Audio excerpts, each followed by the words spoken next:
রাজনৈতিক অঙ্গনে অস্থিরতা, পেশি শক্তি। আপনার সন্তানের হাতে কোন দিন যে অস্ত্র দেশে নেতা আপনিও হয়তো জানেন না। এটা দিয়েছে অন্যকে গুলি করার জন্য যদি প্রয়োজন হয়, হয়তো অন্য মায়ের কোলকে খালি করার জন্যই এটা দিয়েছে অস্ত্রটা। আমি যুবকদেরকে বলি, যেই নেতা তোমার হাতে অস্ত্র দিয়েছে তোমার জীবনের শত্রু। মনে রাখবে, এই অস্ত্র দিয়ে তোমাকে শেষ করে দিয়েছে সে। এমন হতে পারে তুমি মিছিলে যাবে, তোমাকে হত্যা করে তোমার লাশ নিয়ে তারা মিছিল করবে, বলবে আমার নেতাকে হত্যা করেছে, আমার কর্মীকে হত্যা করেছে। তারপর নেতা জিতে যাবে, মাঝখানে লাশ হবি তুই বেটা।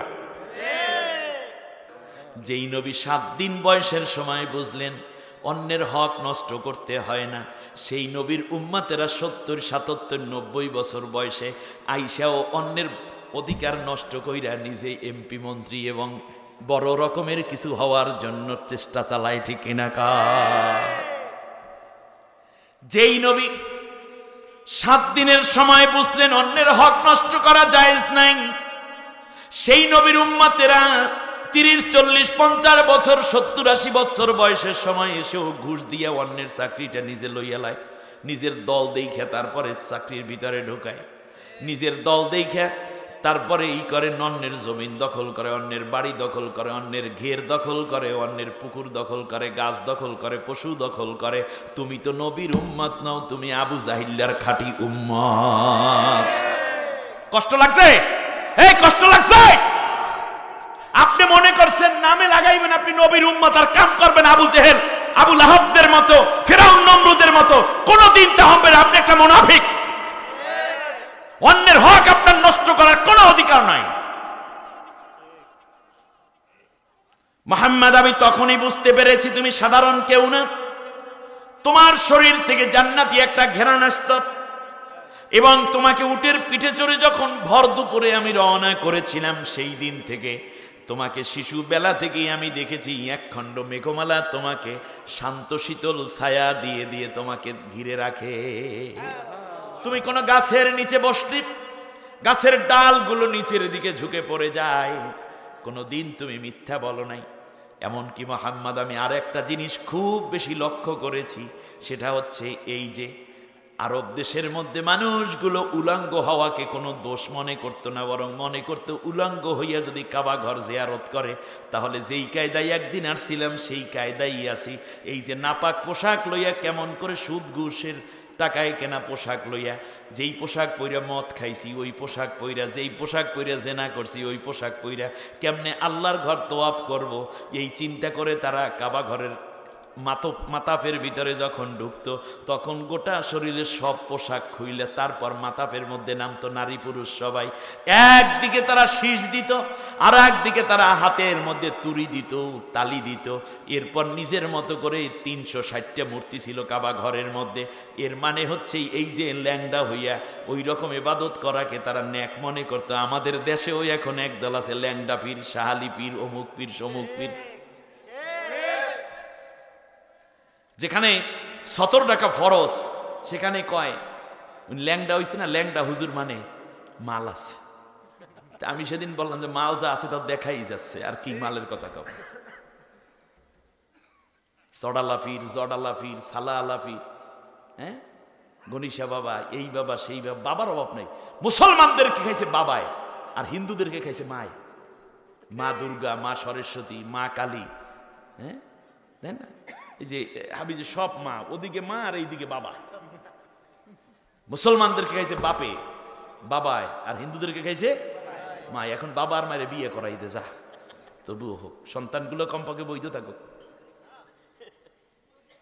ছি ছি। হযরতে হালিমাতুস সাদিয়া বললেন, মুহাম্মদ, তখনই আমি বুঝতে পেরেছি তুমি সাধারণ কেউ নও।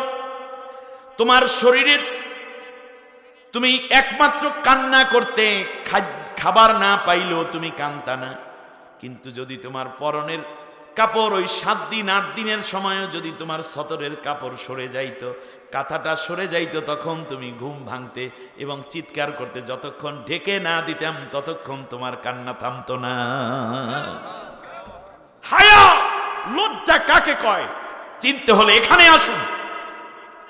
আর অশ্লীল গান বানাইছে কত, নারী শিল্পী যেই গান গায় তাতে যুবক বৃদ্ধদের ঘুম হারাম হয়ে যায়, চরিত্র নষ্ট হয়। সিনেমার ছবিগুলো এখন দেখলে বোঝাই যাচ্ছে এই দেশটা কোন জায়গায় গিয়ে ঠেকেছে, ঠিক কিনা বলেন? এইগুলা বের হওয়ার আগে সেন্সর বোর্ডকে দেখানো হয় সংস্কৃতি মন্ত্রণালয়ে, ওদের সেন্সরের সেন্স নাই, ওরাই তো ননসেন্স হয়ে গেছে, ঠিক কিনা? সেন্স থাকলে মুসলমানের দেশে এই ছবিগুলো পারমিট করতো না। আমার যুব চরিত্র শেষ, ঘরে ঘরে মাদক দ্রব্য পৌঁছে গেছে লাফান। সেদিন দূরে নয়, যদি এখনই প্রতিরোধ গড়ে তুলতে না পারেন, আগামী দিনগুলোতে আপনার সন্তান আপনার সামনে ইয়াবা পান করে মাদক দ্রব্য নিবে, তারপরে তারা এই রকম ফেন্সিডিল, কোকেন, তারি, মার্জুয়ারা, পেথিডিন এগুলো খাবে, আর হিরোইন খাইয়া দোয়া সারবে তোর ডাকের মাথায় বেটা বাবা। মদ খাইয়া বোতল ভাঙবে তোমার মাথায় দাদা। তোমার মেয়ে যার সন্তান পেটে নিয়ে এসে তোমাকে গ্লাসে পানি খাইতে দেবে, তার কারণ এমনও হতে পারে বলা হবে যে যারা বিয়ের আগে পেটে বাচ্চা আছে জারজও বলা যাবে না। মহা সংকটের দিকে দেশ তালে আছেন, এক মহা সংকটের দিকে দেশ। শিক্ষা ব্যবস্থা শেষ, সংস্কৃতিতে পাগলামি, অর্থনীতিতে কেবলমাত্র লুটপাট, রাজনৈতিক অঙ্গনে অস্থিরতা, পেশি শক্তি। আপনার সন্তানের হাতে কোন দিন যে অস্ত্র দেশে নেতা আপনিও হয়তো জানেন না। এটা দিয়েছে অন্যকে গুলি করার জন্য যদি প্রয়োজন হয়, হয়তো অন্য মায়ের কোলকে খালি করার জন্যই এটা দিয়েছে অস্ত্রটা। আমি যুবকদেরকে বলি, যেই নেতা তোমার হাতে অস্ত্র দিয়েছে তোমার জীবনের শত্রু। মনে রাখবে, এই অস্ত্র দিয়ে তোমাকে শেষ করে দিয়েছে সে। এমন হতে পারে তুমি মিছিলে যাবে, তোমাকে হত্যা করে তোমার লাশ নিয়ে তারা মিছিল করবে, বলবে আমার নেতাকে হত্যা করেছে, আমার কর্মীকে হত্যা করেছে, তারপর নেতা জিতে যাবে, মাঝখানে লাশ হবি তুই বেটা। যেই নেতা তোমার হাতে কোরআন দিয়েছে সে ভালো নেতা, যে তোমাকে নামাজের দিকে ডাকে সে আসল নেতা। যেই নেতা তোমাকে 2 টাকার টেন্ডার দিয়ে তোমাকে খুন খারাপি এবং তোমার পিছনে নাচাইলো, তার পিছনে সে তোমার জীবনের চূড়ান্ত দুশ্মন। তার কারণে আমি কতটুকু সম্পদ পাবো এটা আমার তকদিরে লেখা আছে না নাই? আমাকে কোন নেতা ধনী করে না, আমাকে কোন নেত্রী ধনী করে না, আমাকে ধনী করার মালিক কে? হালিমাতুস সাদিয়া বিনা প্রশ্নে বলে ফেললেন, মোহাম্মদ তোমার কালেমা পড়ে আমি মুসলমান হয়ে গেলাম। আল্লাহর নবী হালিমার বাড়িতে মিটিং ডাকলেন, এলাকার সব লোকদেরকে দাওয়াত দিলেন। মোহাম্মদ আসছে, মোহাম্মদ এখন আলামিন। আল্লাহর নবী সাল্লাল্লাহু আলাইহি ওয়াসাল্লাম রাতের বেলায় মিটিংটাকে শো করলেন। সুবহানাল্লাহ। নবীজি বললেন, তোমাদের মধ্যে 7টা বছর পর্যন্ত আমি ছিলাম, আমি মোহাম্মদ, তোমরা কি আমাকে চিনতে পেরেছো? কেহ কেউ দাঁড়াইয়া এসে মোহাম্মদুর রাসূলুল্লাহর সাথে কোলাকুলি করো, মোহাম্মদ আমরা কি তোমারে ভুলতে পারি? তোমার কথা আমরা ঘরে ঘরে আলোচনা করি, এখনো তোমার প্রশংসা করি, তুমি অনেক ভালো মানুষ, তোমার মতো মানুষ থাকলে দেশটা কত ভালো হয়। আল্লাহর নবী এক পর্যায়ে বললেন, সব যদি ঠিক থাকে তাহলে আমার বলে দাও তোমরা সবাই লা ইলাহা মুহাম্মাদুর রাসূলুল্লাহ সাল্লাল্লাহু।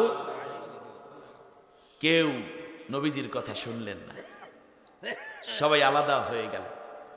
আলাদা হয়ে যাওয়ার পরে তারা নিজেরা যখন মানুষেরা যায় কোনো মিটিং ভেঙে, জানি মাহফিল শেষে 2, 4, 5 জন করে দলে দলে যাবেন না, যাওয়ার সময় কি শুধু যাবেন না, গল্প করবেন, একটা কিছু তো বলবেন।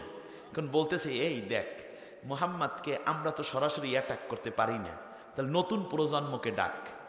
কথাটা বুঝতেছেন না আপনারা? অর্থাৎ যাদের বয়স 30-এর নিচে, যুবক যারা, কারণ মুহাম্মাদের সাথে আমাদের সম্পর্ক 40 থেকে 50 বছর বয়সের মধ্যে কার সাথে সম্পর্ক? নবীজির সাথে।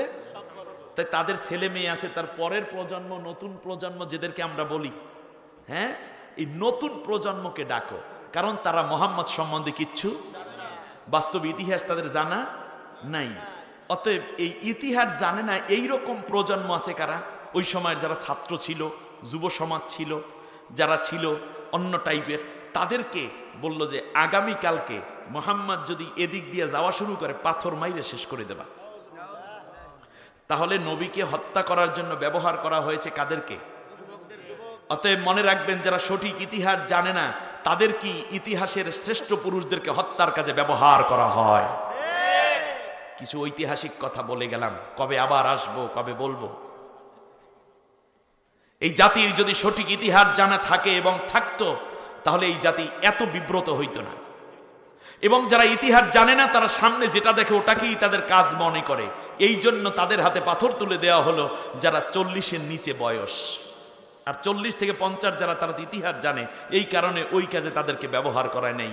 তায়েফের লিডাররা, আল্লাহ নবী প্রচন্ড মাইর খেলেন, 40 বার তায়েফের 40 স্থানে বেহুশ হয়ে পড়লেন। বন্ধুরা আমার, খেয়াল করুন, বিশ্বনবী ক্ষতবিক্ষত হয়ে মক্কায় চলে আসলেন 6 দিন পরে। এখন আবু জেহেল, আবু লাহাবরা বলা শুরু করে দিল, এত কিছু বুঝি না মুহাম্মদ, তুমি মাইর খাও, এখন আমরা একটা বিল পাস করতেছি, তোমারে জেলের ভিতর ঢুকাইয়া দেব। নাউজুবিল্লাহ। ওয়া ইয ইয়ামকুরু বিকাল্লাযীনা কাফারু লিয়ুসবিতুকা আও ইয়াকতুলুকা আও ইউখরিজুক। 3টা অপশন রেখে একটা বিল পাসও করে ফেলেছে। আমৃত্যু কারাদণ্ড দিবে, লিয়ুসবিতুকা আও ইয়াকতুলুকা, অথবা তোমাকে জেলের মধ্যেই হত্যা করে ফেলবে। নবীকে আমৃত্যু কারাদণ্ড দেবে, অথবা জেলের মধ্যে কি করবে? আও ইউখরিজুক, অথবা তোমার নাগরিকত্ব ক্যান্সেল করে অন্য দেশে নির্বাসনে পাঠাইয়া দেবে। আমার আল্লাহ বলতেছেন, শোনো, ওয়ায়ামকুরুনা ওয়ায়ামকুরুল্লাহ, তারা ষড়যন্ত্র করলো, আমি আল্লাহ ইসলাম বিজয়ের জন্য কৌশলের রাস্তা খুলে দিলাম। যেই জমিনে আল্লাহর কোরআনের কর্মীদেরকে হত্যা করা হয় নির্বিচারে, সেই জমিনটাকেই আল্লাহ কোরআনের জন্য কবুল করে নেন। কারণ অত্যাচারীরা থেমে যায়, মাজলুমরা একদিন তার কাঙ্ক্ষিত মঞ্জিল মকসুদে পৌঁছায়। ঠিক না বলেন? নবুয়াতের 10ম কিংবা 9ম বছরের শেষ দিকে নবীজির স্ত্রীও মারা গেল। তার একমাত্র পুত্র সন্তান ছিল আব্দুল্লাহ, সেও মারা গেল। এখন কাফেরেরা এসে বলা শুরু করলো, ও মুহাম্মদ, দেখো আমরা তোমাকে মারি, গজব পড়লে তো আমাদের উপর পড়ার কথা, বউ মরে তোমার, বউ তো আমাদের মরার কথা, কারণ আমরা তোমারে মারি, তোমাকে কষ্ট দেই, তোমাকে জেল দিই। সন্তান মরে তোমার, তোমার তো এই সন্তান মারার কথা না, সন্তান তো আমাদেরটা মরার কথা, কারণ তোমার ব্যথায় তো আল্লাহ ব্যথা পান, আর আল্লাহ যদি ব্যথা পান, কষ্ট পান, তাহলে আল্লাহ তো গজব আমাদের উপর দেওয়ার কথা, সন্তানও মরে তোমার। অতএব তুমি সঠিক পথে নাই, তুমি একটা কাজ করো, সেটা হচ্ছে এই যে তওবাতিল্লা পইরা ওই আল্লাহর নাম তো নেবা, আমরাও আল্লাহর নাম নেব, কিন্তু তুমি লাত, মানত, ওজ্জা, ইয়াজদা, নাহারমান, হাবল, এই যে দেবতাগুলো আছে, এইগুলাকেও পূজা করা শুরু করে দাও।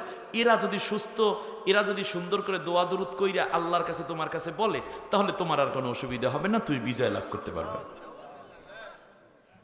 আজও সমাজের মধ্যে এক শ্রেণীর লোক এইরকম দেখবেন, যাদের কনফিউশন ইমানের মধ্যে রয়ে গেছে, যে মার তো খাওয়ার কথা, ওদের ধ্বংস হওয়ার কথা, ওদের গুরুগারা মরার কথা, ওদের দুরাগারা আজ স্বজন সুজন সব মরতেছে, এদের ব্যাপার কি? অতএব মনে হয় এই দলটাই ইসলামের উপর নাই। এইরকম কিন্তু ফতুয়া কোন কোন হুজুরেরাও মাঝে মাঝে দেওয়া শুরু করে। আরে ভাই, আল্লাহর যে পরীক্ষা হওয়ার জন্য, পরীক্ষা দিতে হইলে একটা যোগ্যতা লাগে না? আপনারা বলেন, কথা বলে না? যোগ্যতা লাগে না? কি যোগ্যতা? কমপক্ষে টেস্টে পাস করতে হবে না? প্রি টেস্টে পাস করতে হবে না? ফর্ম ফিল আপ করা লাগবে না? রেজিস্ট্রেশন করা লাগবে না? এরপরে আপনি ফাইনাল পরীক্ষা যাইবেন। পরীক্ষা দেওয়ার জন্য ন্যূনতম যেই যোগ্যতা, আমাদের অনেক হুজুর, অনেক পীর, অনেক বুজুর্গর হয়ই নেই, যার কারণে আল্লাহ কোনো পরীক্ষাই নেয় না, ডিসকোয়ালিফাইড। অথচ আল্লাহ তাআলা বলছেন, আহাসিবান নাসু আইয়ুতরাকু আইয়াকুলু আমান্না ওয়া হুম লা ইফতানুন। তারা কি মনে করেছে আমরা ঈমান এনেছি, এ কথা বললি আমি ছেড়ে দেব, আমি কি পরীক্ষা করে নেব না? আম হাসিবতুম আন তাদখুলুল জান্নাতা ওয়ালাম্মা ইয়ালামিল্লাহুল্লাযীনা জাহাদু মিনকুম ওয়া ইয়ালামাস সাবিরিন। তোমরা কি মনে করছো তোমরা এমনি এমনি জান্নাতে চলে যাবে? সুবহানাল্লাহ 3 বার কইরা, আলহামদুলিল্লাহ, আল্লাহু আকবার কইরা, 3টে সিল্লা দিয়ে 5 বার জিকির করে বেহেশতে চলে যাবা? আমি আল্লাহ তাআলা কি তোমাদের পরীক্ষা করে নেব না, যে কে আমার পথে কাজ করেছো এবং কে আল্লাহর কোরআন, আমার কোরআনের জন্য জীবন বাজি রেখে লড়েছো, কষ্ট সহ্য করেছো? আম হাসিবতুম আন তুতরাকু, তোমরা কি মনে করেছো এমনিতেই আমি ছেড়ে দেব? অথচ এখনো পর্যন্ত তোমাদের পরীক্ষাই করা হলো না। এই পরীক্ষায় উত্তীর্ণ হইয়া নবীর সাহাবীরা নবীদেরকে বলতো, মাতা নাসরুল্লাহ, আল্লাহর সাহায্য কখন আসবে? আল্লাহু আকবার। আমাদের নবীর ঈমান কাঁচা না পাকা? এরপরে ওহুদের ময়দানে দান দান শহীদ হওয়া লাগে। আল্লাহু আকবার। নবীর উপস্থিতিতে 700 জন সাহাবীর মধ্যে 70 জন শহীদ হওয়া লাগে। 700-তে 70 জন, তাহলে কত পার্সেন্ট শহীদ? 10%।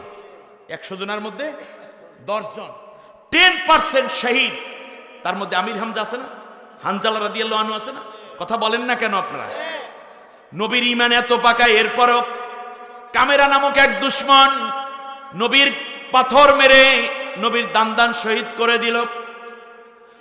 এরপরে তীরের আঘাতে আল্লাহর নবীর লোহার শলাকা ঢুকে যায় মাথার মধ্যে। উহুদ পাহাড়ে নবী বেহুশ হয়ে পড়ে যান। আমার ভাইরা, এক পর্যায়ে সাহাবীরা তার লাশটা ধরে উহুদের উপরে, পাহাড়ের উপরে নিয়ে যান। জুনদুব সাহাবী, জুনদুব রাদিয়াল্লাহু তাআলা আনহু দেখলেন একটা তীরও যদি নবীর গায়ে পড়ে নবী শহীদ হয়ে যাবেন। নবীকে হাতে করে এভাবে শোয়াইয়া সাহাবীরা কয়েকজনে উপরে উঠাইয়া নেয়। নিচ থেকে কাফেররা তীর মারে। জুনদুব রাদিয়াল্লাহু তাআলা আনহু ডান হাত উঁচু করে ডান দিকের তীরটা নিজের শরীরে গেঁথে দেন, নবীর গায়ে পড়তে দেয় না। বাম দিক থেকে তীর আসে, বাম বাহু উঁচু করে নিজের শরীরের মধ্যে তীর গেঁথে নেয়, নবীর গায়ে পড়তে দেয় না। সামনের দিক থেকে তীর আসে, নিজের বুকটা পেতে ধরে, নবীজির গায়ে তীর পড়তে দেয় না। ঢালের মতো কাজ করলেন। উহুদ পাহাড়ের উঁচু জায়গায় যখন উঠে গেল, এই দিকে জুনদুব রাদিয়াল্লাহু তাআলা আনহু লুটিয়ে পড়লেন পাহাড়ের মধ্যে। আল্লাহর নবী কিছুটা সুস্থ হওয়ার পরে নবী সাল্লাল্লাহু আলাইহি ওয়াসাল্লাম যন্ত্রণায় ভুগতেছেন। মালিক বিন সিনান রাদিয়াল্লাহু তাআলা আনহু দৌড়ে এসে নবীর সাহাবী বললেন, নবী গো, আপনি অনুমতি দিলে আমি তীর দুইটা, লোহার শলাকা দুইটা টেনে বের করে ফেলবো। আল্লাহর নবী অনুমতি দিলেন। এতখানি ভিতরে ঢুকে পড়েছে, হাড়ের ভিতরে। আল্লাহর নবী কষ্টে কাতরাচ্ছিলেন। মালিক বিন সিনান ডান মারি দিয়ে জোরে একটা টান মেরে একটা লোহার শলাকা তুলে ফেলেছে। কিন্তু সাথে সাথে মালিক বিন সিনানের দুইটা দাঁত, একটা দাঁত পড়ে গেছে, আর একটা একেবারে অনেক নড়ে গেছে।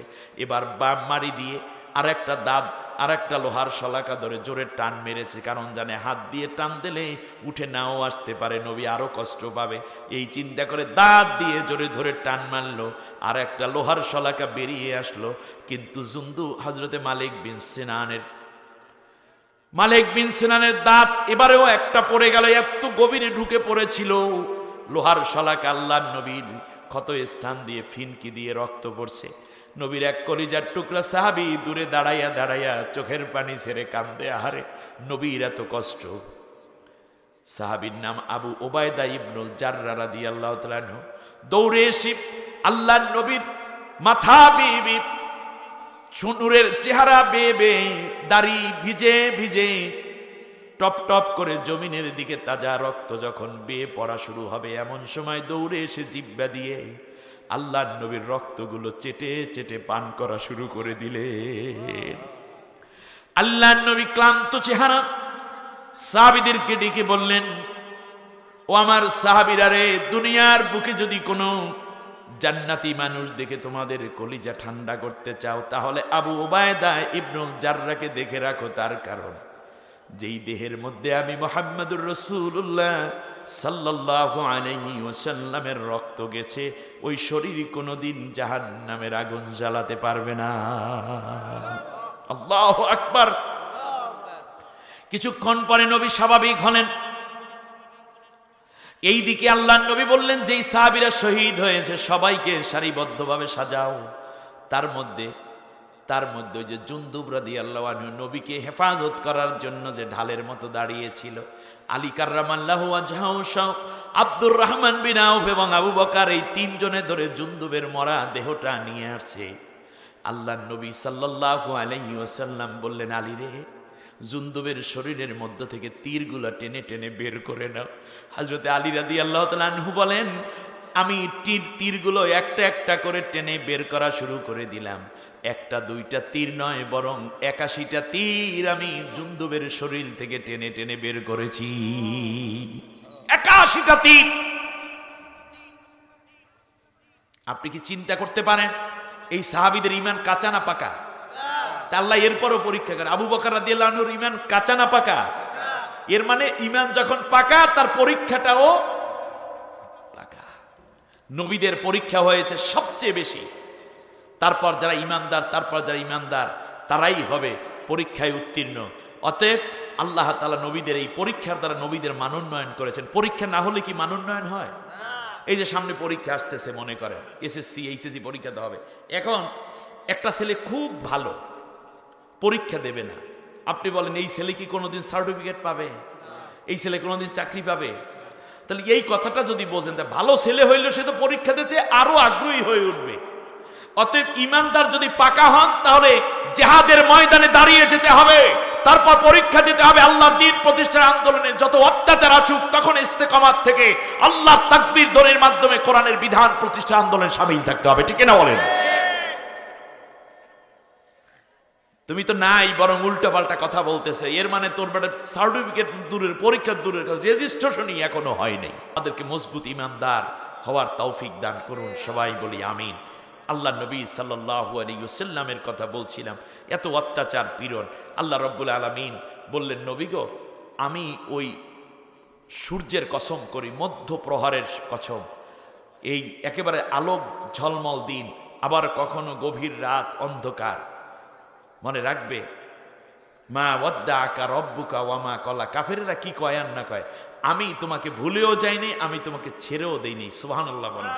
ওয়ালাল আখিরাতু খায়রুল লাকা মিনাল উলা। এখন তুমি মার খাচ্ছ, জেলে যাচ্ছ, সন্তান হারাচ্ছ, কষ্ট পাচ্ছ, গালি খাচ্ছ, মনে রাখবা এরপরেই একটা সময় আসবে যেই সময়টা তোমার শুধুই বিজয়ের। আজকে মুসলিমদের যে নির্যাতন, এর পরের সময়টা শুধুই বিজয়ের। ঠিক কিনা বলো?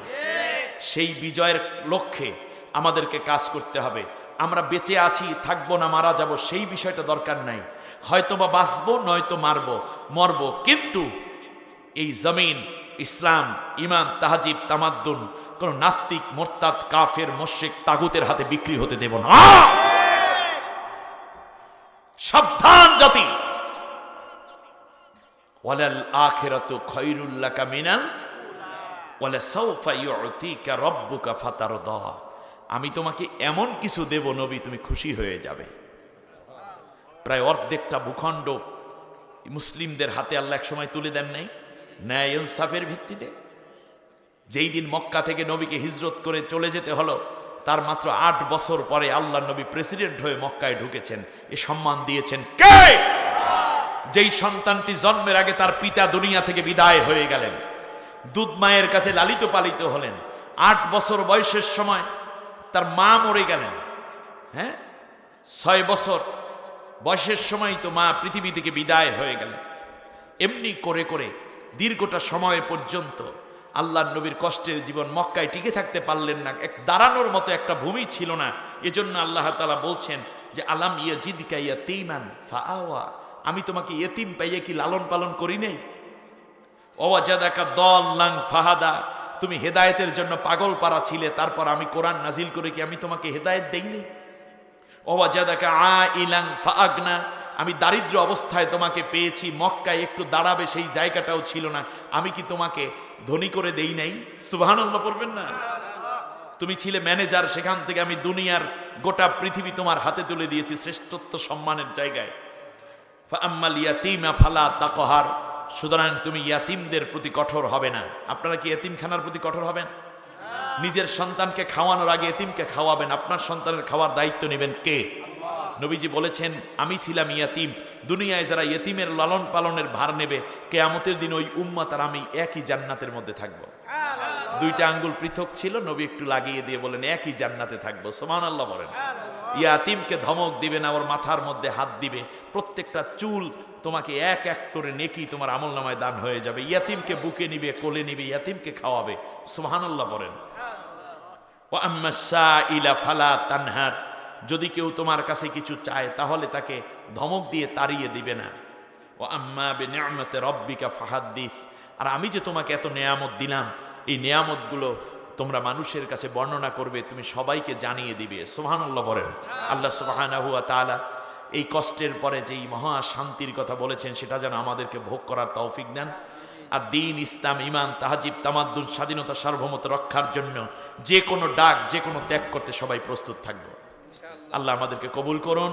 সবাই নামাজের সূরাতে বসে একবার আলহামদু, 3 বার কুল হু আল্লাহ পড়েন, কবর জিয়ারত নিয়ত করে।